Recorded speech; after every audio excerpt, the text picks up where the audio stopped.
how can entrepreneurs adopt improv into creating better products, better companies, better services? Where have you found it to become the most effective part of the entrepreneurial journey? Entrepreneurs are improvisers, whether they realize it or not, right? We're all figuring it out as we go and creating something from nothing.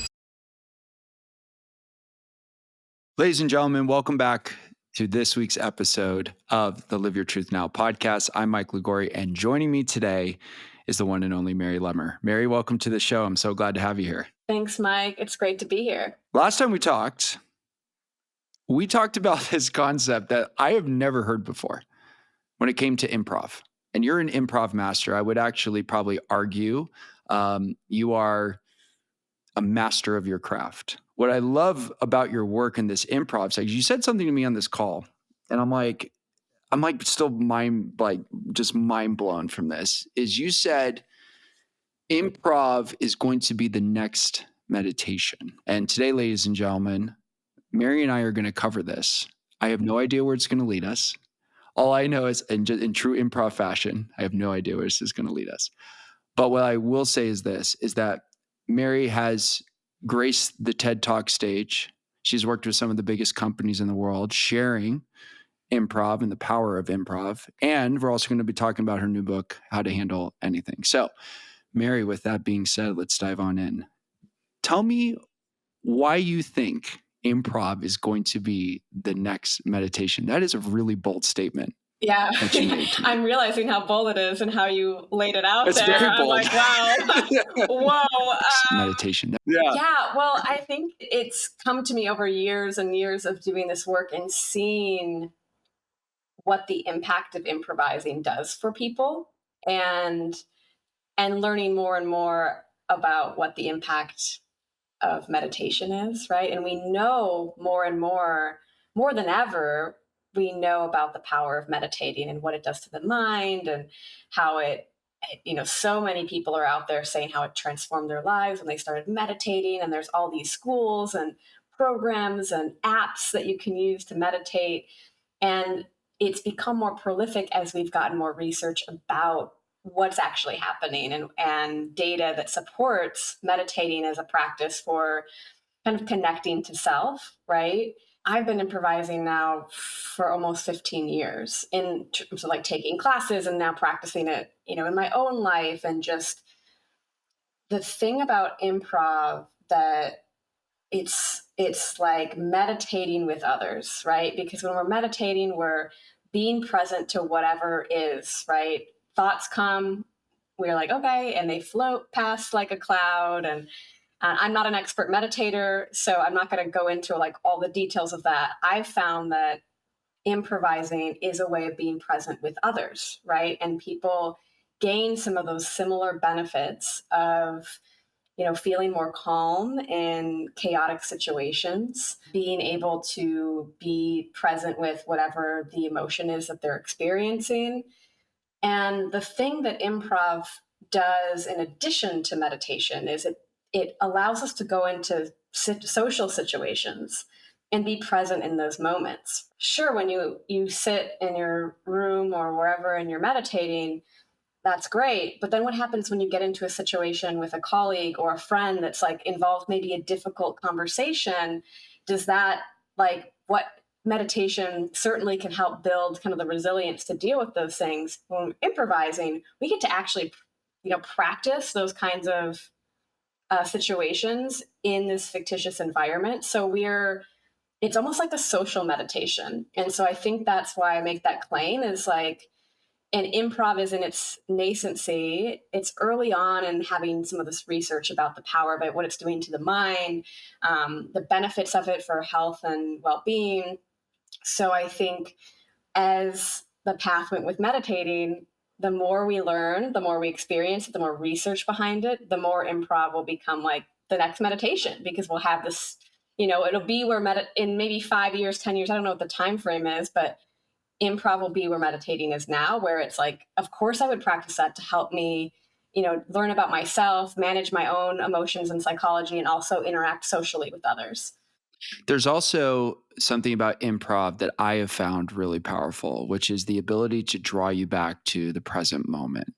And just like meditation, the draw back to where you are right now. I find that with improv, though, it's being able to navigate with what's currently happening to you in real time.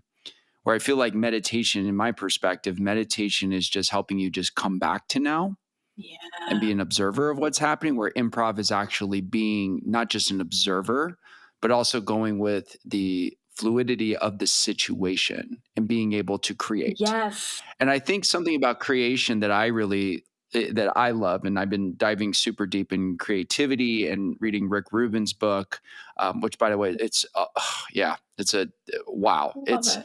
first of all, he's just amazing, and second of all, the way that he talks about creativity and creating for you, not from the audience.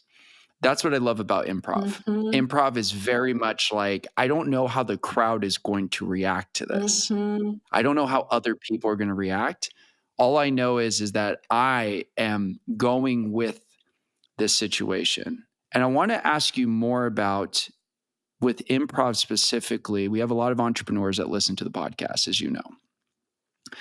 They're sitting there going like, okay, I do all the things. I meditate. I journal and I fucking cold plunge. Like we've talked about it extensively, right? Now we're throwing improv in as another optimal way to create more efficient outcomes or more results on the bottom line. You did a TED talk about how improv can improve your leadership and life. And I would love to have you tell me in your work, teaching improv, how can entrepreneurs adopt improv into creating better products, better companies, better services? Where have you found it to become the most effective part of the entrepreneurial journey? Entrepreneurs are improvisers, whether they realize it or not, right? We're all figuring it out as we go and creating something from nothing. And I think there's two kind of routes you can take with using improv as an entrepreneur to improve yourself as a leader, your business. And one is quite tactical, right? So I work with a lot of entrepreneurs that are fundraising or trying to grow their business through sales, and that involves a lot of pitching, right? So I have three kind of core improv inspired activities that I do with founders to help them improve their pitch with the content of the pitch and how they say it, the delivery of it. That's just like very tactical, right? So there are specific improv techniques that entrepreneurs can use to improve. And then the other kind of direction is the mindset, the philosophy, the principles of improv are very helpful for entrepreneurs because again they are improvisers, so improvisers use these principles and practices to help them navigate uncertainty, kind of figure out and create things as they go along. Well, entrepreneurs are navigating uncertainty, figuring out things as they go along, so they can use those same principles to accomplish those same goals, though they're applying it in a different way. So that might mean like this whole principle of yes and, right, which is the fundamental principle of improv. It's not about agreeing with what's happening, but it's about acknowledging what's happening. So I like to give the example, and I think I might mention this in the TED talk of like if the gelato, my first business was a gelato business. If the gelato case breaks and you have gelato melted everywhere, you need to first acknowledge that that has happened, that the gelato is melted, the case is broken, before you can actually go and fix it or clean it up, right? If I'm denying that that's happening and I'm like, oh, this isn't a problem, this isn't a thing, then I can't actually solve it. So that whole premise is critical for solving problems. It's also critical for coming up with new ideas because if you're an entrepreneur constantly being like, no, no, no, no, no, and you're shut off to all these possibilities, because you're too stuck in like your ways of thinking about something, you're gonna hit a wall because what works with a company of two won't work with a company of 20, won't work with a company of 200. Like we have to keep evolving and keep growing, and to do that we need to have that like yes and mindset and be able to like kind of let go of some control in some sense, which is somewhat contradictory because a lot of entrepreneurs are like very into control, hence why they're entrepreneurs. Yeah. And Mary, I love the statement, yes, and.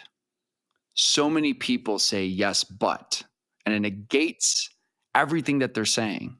And we want to talk about mindset a little bit. So many people say yes, but, and completely shut themselves down from making more happen, which actually goes against what improv is all about. Because improv in its purest form I would say in its purest form is creativity. When you talk to founders who are like, Mary, I'm ready to pitch. I'm ready to do like the big swing at the Series B, $25, $30 million fundraising round, big size round. And you go, I'm going to teach you yes, and this is going to help you get it. And they go, yes, but. How do you navigate that conversation and showcasing to them why saying yes, but limits their ability to get what they want? There is an exercise that really demonstrates this, that if I'm working with a group of entrepreneurs all at once.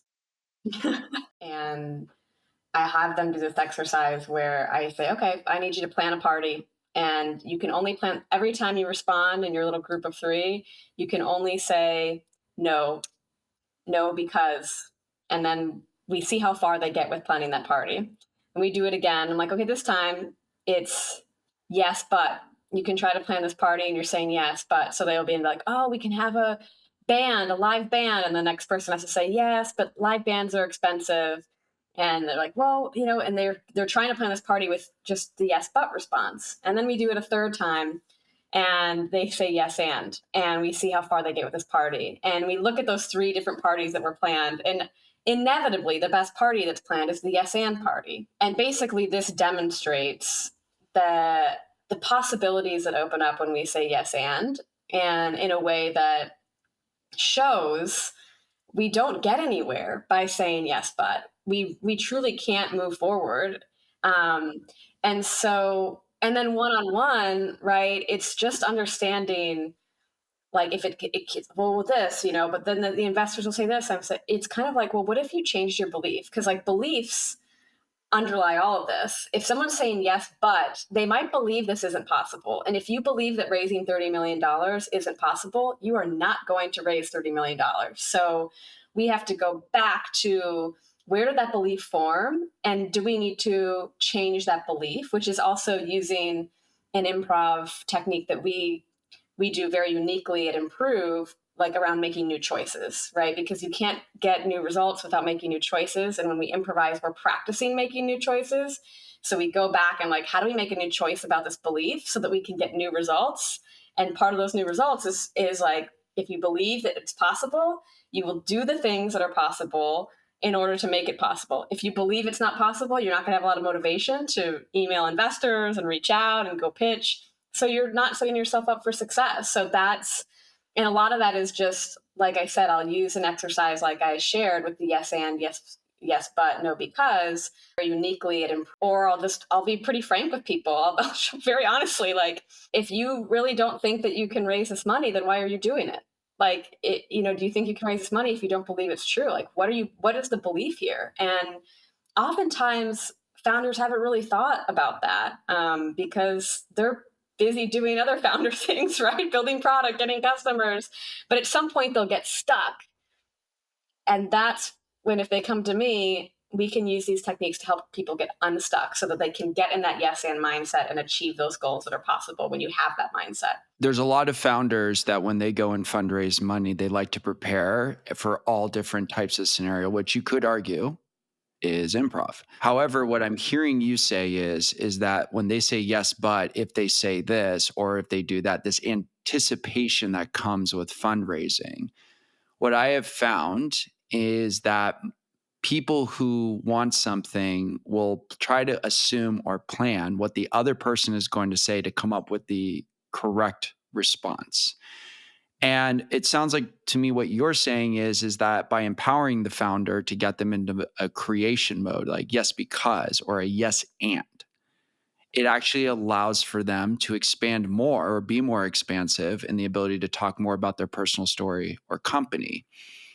But from a strategic aspect, I'd love to talk to you more about, how do you remove the worry that comes with basically what you're saying is going with the flow. Like, walk in there with your knowledge, walk in there with your story, don't try to anticipate so much of what they're going to say, push back to you on. To parse out the question in this, what's the difference between preparation in this scenario and anticipation?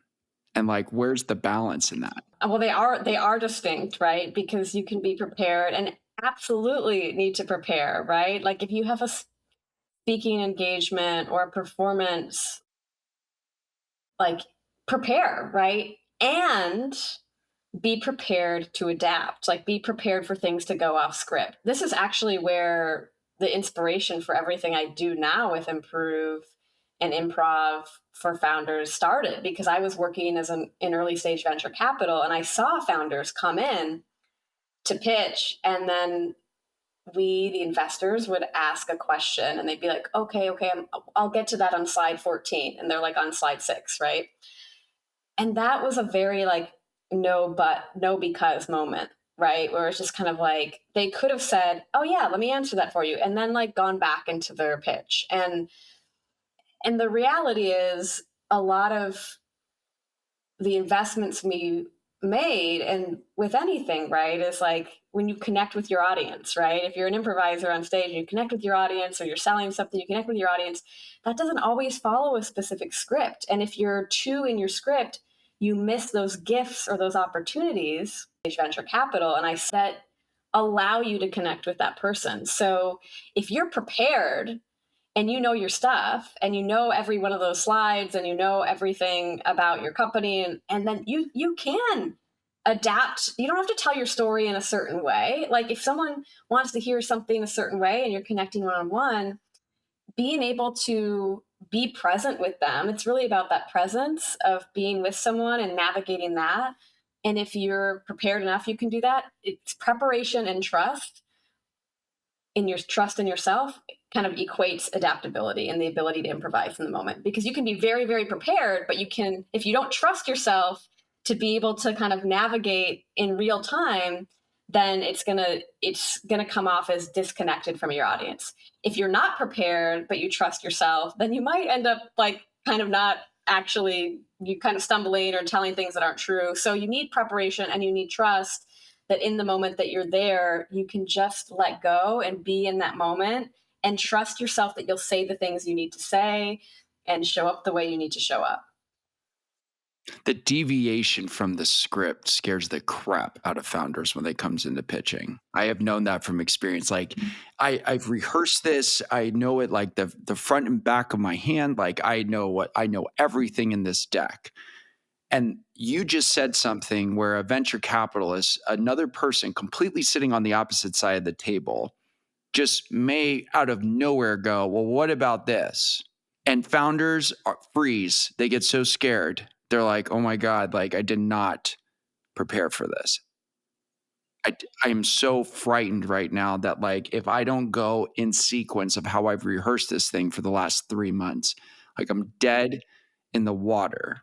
With your work with Improve, getting a founder to feel more comfortable deviating the script, what would you say they need to start with to allow themselves to go more naturally in answering those types of questions and then going through the presentation, being able to be more lighter on their feet?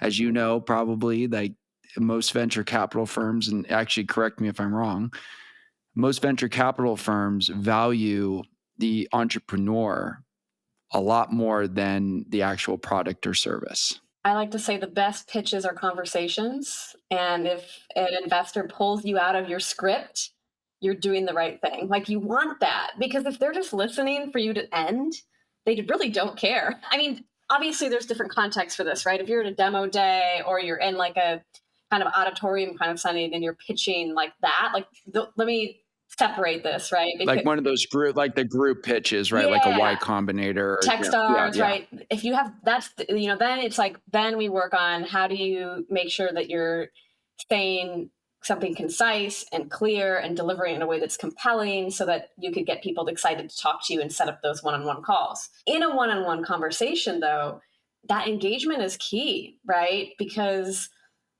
that shows someone's interested. That allows us as the founder i.e. improviser, to be able to pick up on little gifts, right? Of there's maybe your product solves a problem that that investor has experienced firsthand, and they get excited about it, and they're like telling their own story, and they're asking questions about that, and like, how would your product help me in this?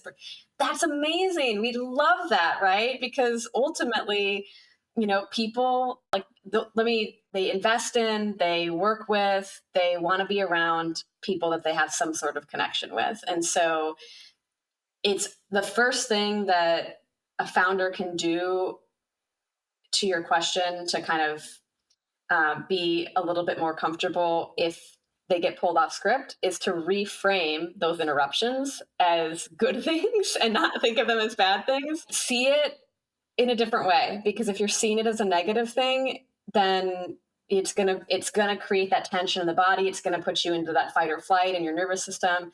So start to see it as a positive thing, and kind of make that new choice to react to it with gratitude and excitement and joy versus fear and anxiety.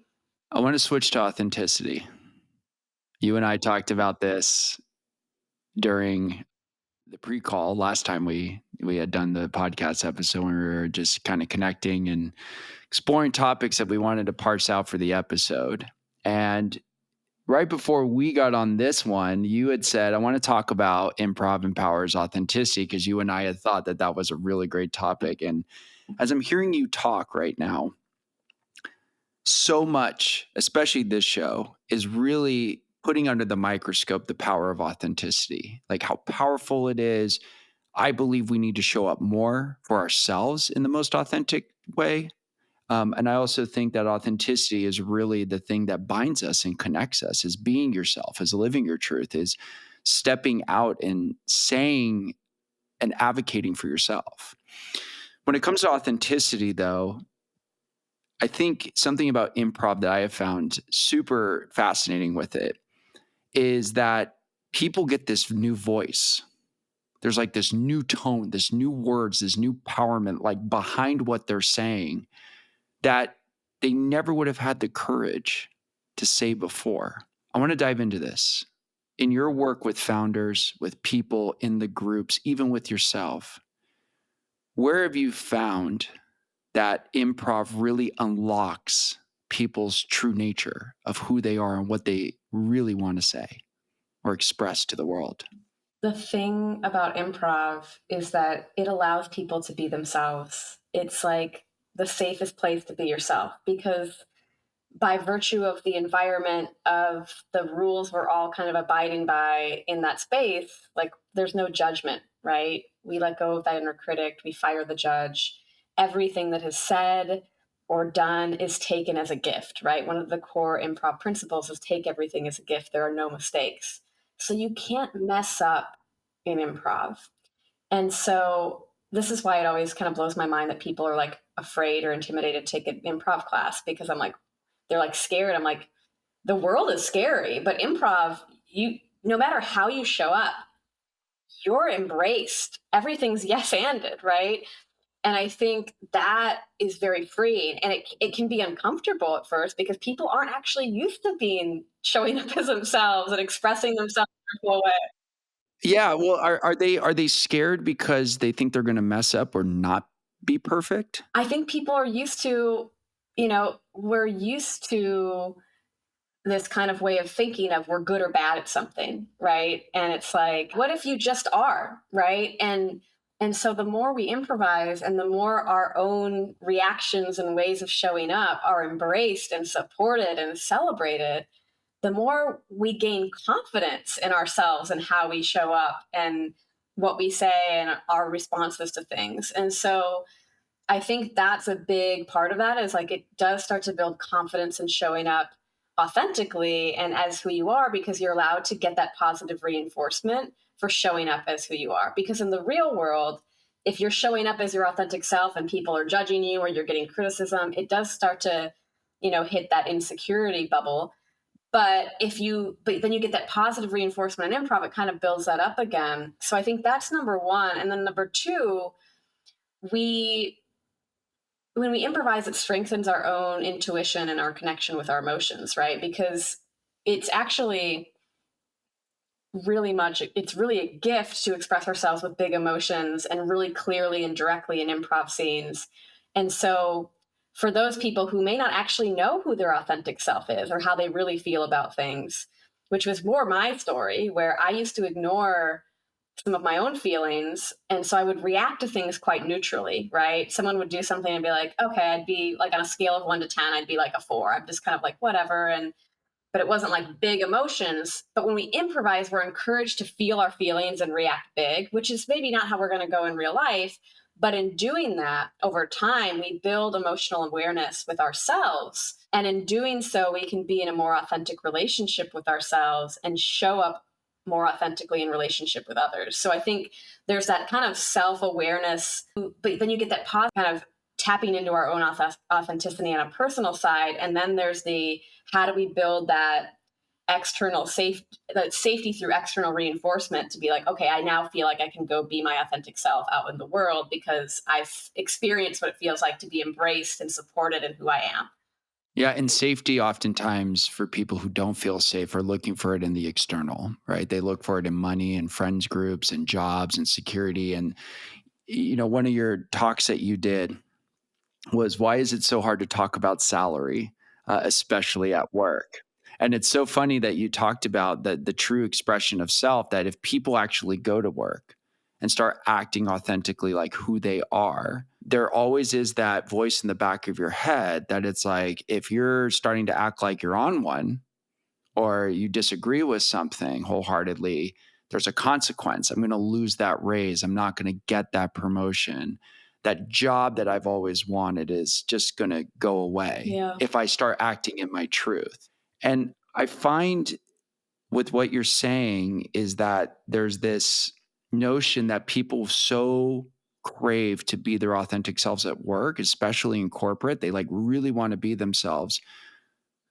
And Mary, they also at the same time are looking at it going like, well, what if I express my true opinions? What if I really do express like what I believe in and like what I'm not in favor of or in favor of? And I lose that job and I lose that pay raise. And so the salary thing, I want to dive into that because I honestly don't really know why it's so hard to talk about salary at work. I really don't. I think it's one of those conversations. It's like, is it a conversation we should be having more of? Is it a conversation that shouldn't belong when you're talking to coworkers about that? What are your thoughts on that?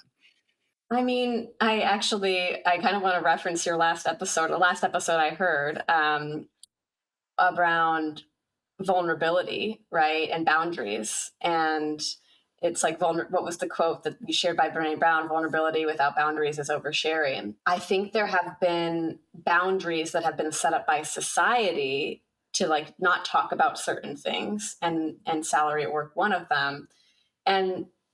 And perhaps that's more, there's individuals who would be comfortable with it, but because no one else is, it's like one of those catch 22s of like, who shares first and how do we make this acceptable? And I think that societally we're starting to get more transparent. Job postings will put salary ranges, but why people don't do it? Probably fear, right? I mean, fear underlies so many decisions we make, and I think that is a big driver as to why people don't talk about it. And perhaps that fear also holds people back from asking for a raise or sharing their opinions at work. And I guess I myself have experienced that fear in multiple different types of work situations and just life situations. And the question I come back to for myself, and the question I ask folks that I work with is like, well, what's the best that could happen, right? If you do ask, right? Like we so often think like, what's the worst thing that can happen? It's like, well, what's the best that can happen? You get that raise, or someone respects your opinion. And then you ask, well, what's the worst that can happen? And it's like, okay, well, what would you do if in that case, right? And then you kind of give people that they help you guide them. I guide them in discovering that they'll figure it out. They'll be able to handle anything. Then there's that kind of preparation piece. And ultimately, by expressing ourselves authentically, whether it's asking for something that we need or we want, or sharing an opinion that's important for us to share, or a perspective or an idea, that is a gift to the scene, right? Again, in this improv mindset, anything we say or do in an improv scene is a gift to the scene. It helps move the scene forward. We get information about the characters, what's going on. We can respond to that. By saying those things in our real life and our real work, it's a gift, because whatever comes back, even though it's not in our control, which is another, that's another piece of this around, we can't control how someone responds. We can control that we ask it and how we ask it, but how they respond tells us something about the environment we work in, about the person we work with. And then we get to make a choice, right? Because we have more information and we can say, okay, I asked for this thing and they said no, or they laughed at me, or they gave me all these reasons why, I was wrong. And then I get to decide what I do with that. Do I continue to go down this rabbit hole? Do I say, okay, well, I can't meet my salary goals here, I'm going to go somewhere else? But by saying that thing, by expressing it, that allows for that new information to come. And as long as we're not afraid of that new information, and we trust ourselves and build that trust that whatever comes our way, we can handle it, we'll figure it out. But having more information can help inform how we figure that out. Then there's nothing to lose. Yeah. You have everything to gain. And it's one of my favorite sayings is, I have nothing to lose. It's not that I have nothing to lose. It's I have everything to gain. And speaking of everything to gain, as we get to the back half of the episode, or the last segment of the episode before we start winding down here, you have a new book coming out, How to Handle Anything. Very cool title. Great for YouTube videos. Great for blog posts. It is. I assume it's going to probably be Google and searched a lot when this book comes out. But talk to me about the inspiration behind creating this book and what people can get from picking this book up when it drops. Yeah. Well, the inspiration came during the pandemic, honestly, when a lot of my work changed. And I found myself having to improvise in my own work and life in ways that I hadn't before, and in ways many of us hadn't before, right? Because we experienced this very unprecedented global event. I had kind of been percolating on writing a book for a while, and then I've written other books before, and this one was just, I sat down, I wrote it, it kind of flowed for me, and it was really born of this idea of what does improvising actually do for us, right? Because it is fun and games, that's what we see, and it's so much more. And we've talked about a lot of that here. And so when I really brought it down to its essence about what has improv helped me, and now the many others I've done this work with, to do, it's handle anything, right? Because what is the superpower? It's the ability to handle anything, because we're all improvising. There's so much that's always changing and out of our control. And so the book was born as this, how can I share the tools of improv, the principles, the practices, the stories that can empower and inspire readers to be able to use them in their own lives, so that they too can handle anything that comes their way. They can improvise and navigate the change and uncertainty just like an improviser would, right? With the yes and, with taking everything as a gift, making new choices, all of these things that improvisers use to handle uncertainty and navigate anything on stage, we can use to handle anything in our lives. So that was really the inspiration behind it. And I love how this book is really framing practical guidance on using of using the art of improv as a tool to navigate what's going on in our lives. I think, you talk about, the pandemic that happened in 2020, that was the biggest curveball the world had ever seen. There was no playbook. There was no, it wasn't on the horizon. People really didn't see it coming. Maybe some did, but most of us in the world didn't see any of that coming. And when it hit, a lot of people had to adapt very quickly. And one distinct experience that I remember from that time period was people who were in the public event space or in the in-person event space, and their entire business going completely to shit, because all of their revenue was from speaking engagements, doing 80 to 100 events a year, making $500,000, and there was no digital course. There was no nothing, and it all just went away. And people quickly moved into the transitioning of like digital products and diversifying their product lines. I also remember podcasting at that time had risen, that exploded because Zoom was the thing. So people were at home, couldn't work, and they were like, "I'm starting a fucking podcast," and they just went into it. So it's beautiful how this book is really giving people the opportunity to really deal with unpredictability in the world. And I think if anybody who's listening to this right now is wanting to learn to integrate more into using improv to not just pitch, to sell to their customers, to come up with creative work, but also to navigate day to day life, this book is really going to help you. And with that being said, Mary, one thing I wanted to ask you specifically about this book is that do you think improv is going to be a essential leadership tool moving forward for founders viewed from the lens of venture capital firms who are looking to invest? I mean, I'm obviously a bit biased, but yes. And yes, and here's why.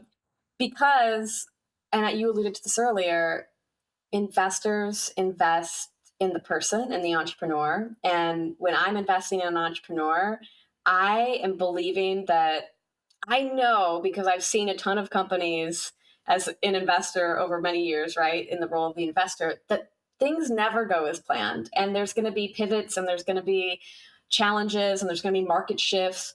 So I'm betting on the entrepreneur that they can navigate anything that comes their way. I'm betting on them to be able to adapt, be resilient, be persistent, be driven to that, like, what they're building towards their vision. So I'm betting on the entrepreneur to be a good improviser. And how do you become a good improviser?